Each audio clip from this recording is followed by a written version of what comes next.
बोलो अम्बेडकर महाराज के, बाबा साहब महाराज के जय भीम, जय भीम। चंद्रबाबु गारी नायकत्వం, चंद्रबाबु गारी नायकत्వం, लोकेश गारी नायकत्వం, पवन कल्याण गारी नायकत्వం, जोगेश्वर गारी नायकत्వం, మండపేట గడ్డ जोगेश्वर గారి అడ్డ ఎందుకంటే మొన్న అంత గాల్లోనే జగన్మోహన్ రెడ్డి మీద నెగ్గేసిన వీరుడు సూర్యుడు నీకు తిరిగే ఉన్నాడు. ఇంకా అంటే కొంతమంది నచ్చినప్పుడు అన్నారు అలా మాట్లాడండి గట్టిగా, ఇతనికి శిక్ష పడింది కదా, అతని దగ్గర పోటీ చేయకుండా ఉండాలి, అతనికి సీట్ ఇవ్వకుండా ఉండాలి. నేను అన్నాను అతనికి సీట్ ఇవ్వకుండా, అతనికి సీట్ ఇస్తుంది కదా 50,000 మెజార్టీ తప్పు లేకుండా నెగ్గేస్తాడు. అవునా అతను పోటీ చేయాలి, మనం పోటీ చేద్దాం. ఇప్పుడు తోటకి 3 శిక్ష పడింది, జగన్మోహన్ రెడ్డి ఏం చేయాలి? శిక్ష పడిన ఖైదీ కదా, ఇతను ఆల్రెడీ కోర్టు కూడా నేరస్తులని నిర్ధారించింది. గతంలో మనం దళితుల్ని మేనల్లున్నాం, మన సంబంధాలు వెళ్తున్నాం. ఈ టైంలో అలాంటి దళితులకు శిరోమణం చేసిన వ్యక్తికి మనం సీట్ ఇస్తే మమ్మల్ని దళిత ద్రోహి అనుకుంటారని ఆలోచించాల్సింది ఎవరు? జగన్మోహన్ రెడ్డి ఆలోచించాలి. నువ్వు ఆలోచించలేదు కదా, ఇక మేము ఆలోచనతో మండపేటలో ఉన్న దళితులందరూ ఖచ్చితంగా జోగేశ్వర గారిని గెలిపించి నీకు బుద్ధి చెప్తారు. కాసుకోండి, మన మేఘాలను బుద్ధి చెప్పాలి. అయితే ఎక్కడైనా మీటింగ్ వెళ్తున్నామండి, మీటింగ్ వెళ్తుంటే ఒక నక్సలైట్ వస్తున్నప్పుడు పోలీసులు ఎంతమంది ఉంటారో అంతమంది ఉంటారు, ఒక టెర్రరిస్ట్ వస్తుంటే ఎంతమంది ఉంటారో అంతమంది ఉంటారు.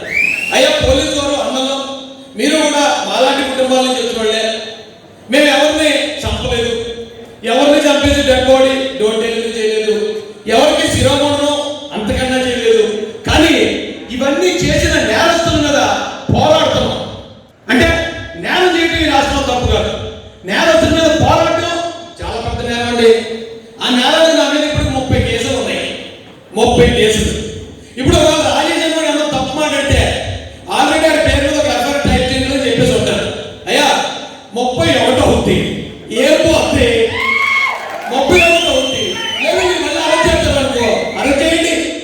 ఈ జాతి కోసం, అణగారిన వర్గాల కోసం జగన్మోహన్ రెడ్డి మాకు ఇచ్చిన మాట అతను నిలబెట్టుకోలేదు. అతను ఒక అన్యాయం చేశాడు, అన్యాయం చేశాడని 2019లో అతని గెలుపు కోసం పనిచేశాడు మేము. అతను వల్ల మేము మోసపోయామండి, మీరు ఎందుకు ఇలా చేస్తారని మేము నా జాగ్రత్తలు పోరాటం ఉంటే నువ్వు నన్ను అరెస్ట్ చేయగలవు, నా మీద రౌడీ షీట్లు పెడుతున్నావు, నా మీద కేసులు పెడుతున్నావు. ఈ రోజున ఆంధ్రప్రదేశ్లో ఉన్న 1 కోటి మంది దళితులు ఇవన్నీ చూస్తున్నారు. జగన్మోహన్ రెడ్డి గారు గుర్తుపెట్టుకోండి, మీరు కేవలం 5 లక్షల మందితో నెగ్గుతారేమో, కానీ ఇక్కడ దళితులు 1 కోటి ఓట్లు ఉన్నాయి, నా మొరపల్లి లేకుండా పోతారు. ఇక తోట తిరుమూర్తులు ఆయన ఒకవేళ పోటీ చేస్తాడేమో, ఇక్కడ 3 సార్లు నెగ్గిన పెద్ద ఆయన ఉన్నాడు. అంటే 3 సార్లు ఎవరైనా ఊరికి నెగ్గిస్తారా జనం? ఆయన ఏమి నియోజకవర్గానికి ఏం మేలు చేయకపోతే, నియోజకవర్గంలో ఎవరైనా అన్యాయం చేసి ఉంటే 3 సార్లు నెగ్గుతాడండి ఆయన. ఇలాంటి సౌమ్యుడి మీద నువ్వు ఎలాంటి వాడిని దింపావు జగన్మోహన్ రెడ్డి గారు? ఎలాంటి వాడిని ఇలాంటి సౌమ్యుడి మీద దింపావు? అంటే నువ్వు రౌడీజం చేసావు, నువ్వు బెదిరించావు, నువ్వు గూండాయిజం చేసావు. నెగ్గించాలనుకుంటే మండపేట ప్రజలైనంత తెంగరోళ్ళు కాదు, మండపేట ప్రజల్ని బుద్ధి చెప్పబోతున్నారు. అతనికి ఎందుకు రామచంద్రపురంలో లేదు సీటు? రామచంద్రపురంలో ప్రజలందరూ అతన్ని చీకొట్టారు. అంటే మండపేట ప్రజలు తెంగరోళ్ళ, మండపేట ప్రజలు అమాయకుల.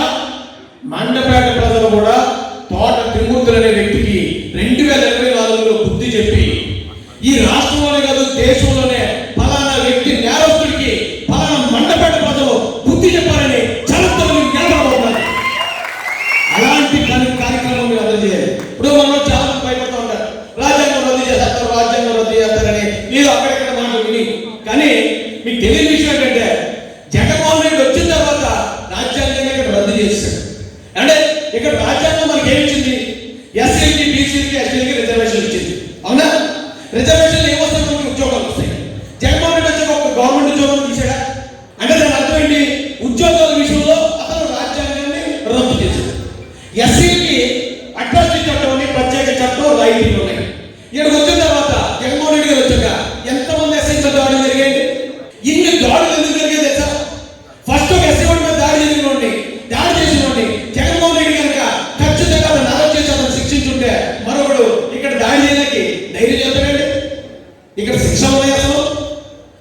ఏదో ఎవరైనా సినిమాలోనే ఎప్పుడు పుస్తకం భూమి పడిపోతే ఒక రోజు బస్సు ఎక్కేసి ఎవరో చచ్చిపోతూ ఉంటారు ఇక్కడ. అలాగే ఇక్కడ కూడా జగన్మోహన్ రెడ్డి వచ్చిన తర్వాత ఇది చట్టం పని చేయట్లేదు, రాజ్యాంగం పని చేయట్లేదు, పోలీసులు పని చేయట్లేదు. ఎంత ఘోరమైన పరిపాలన.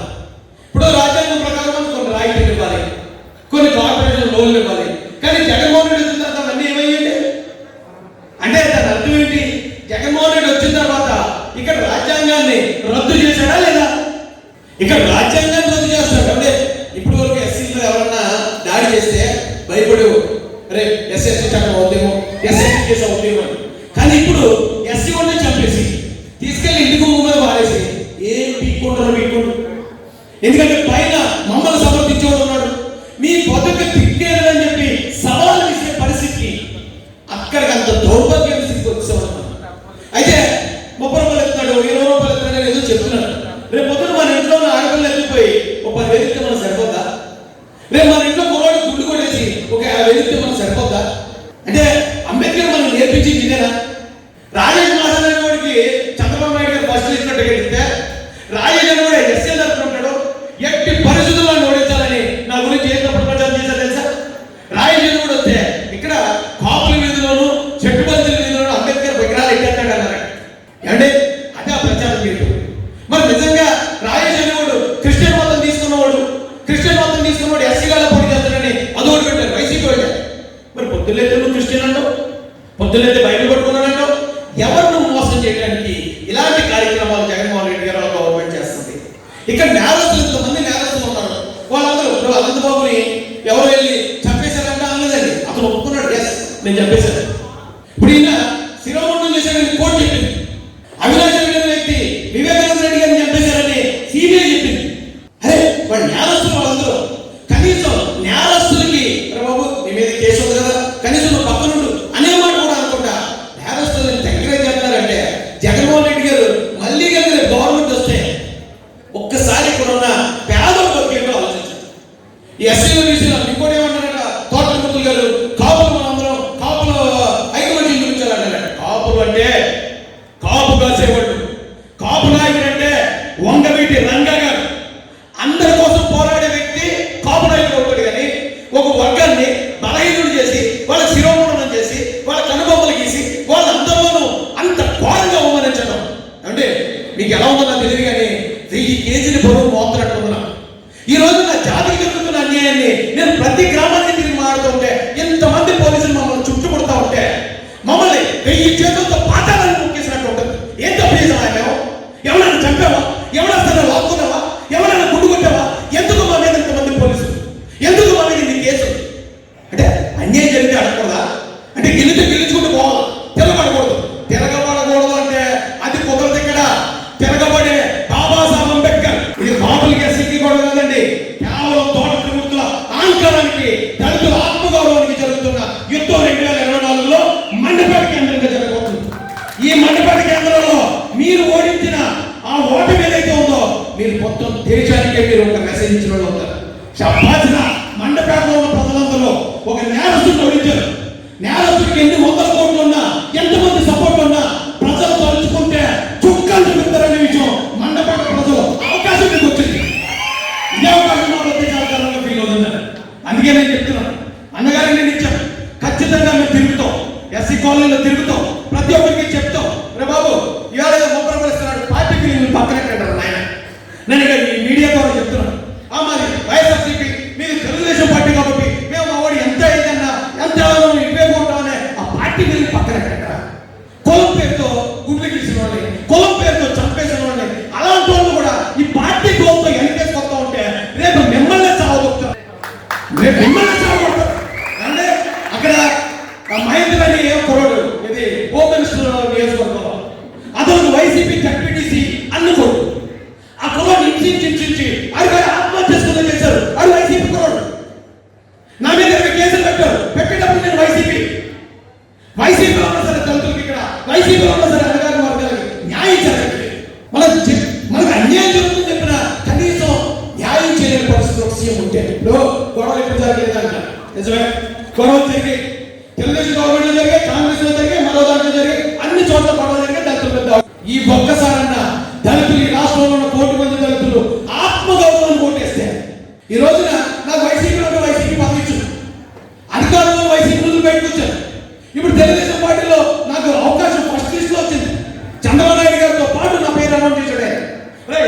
కూడా ఉండాలి. ఎక్కువ వర్గానికి, దళిత వర్గానికి ప్రతినిధిగా మాట్లాడతాడు. అసెంబ్లీకి వెళ్ళాడంటే వాళ్ళకి చెబుతున్న అన్యాయాలు అడుగుతాడు. ఇలాంటి కూడా ఉండాలని చెప్తే అప్పుడు కూడా నా మీద లేనిపోయిన తప్పుడు ప్రచారం. ఎక్కడో ప్రణయంలో కురోని, ఎస్సీ కురోని కులం పేరుతో చంపితే ఆడి దగ్గర మాట్లాడడం నా శాపం అయిపోయింది.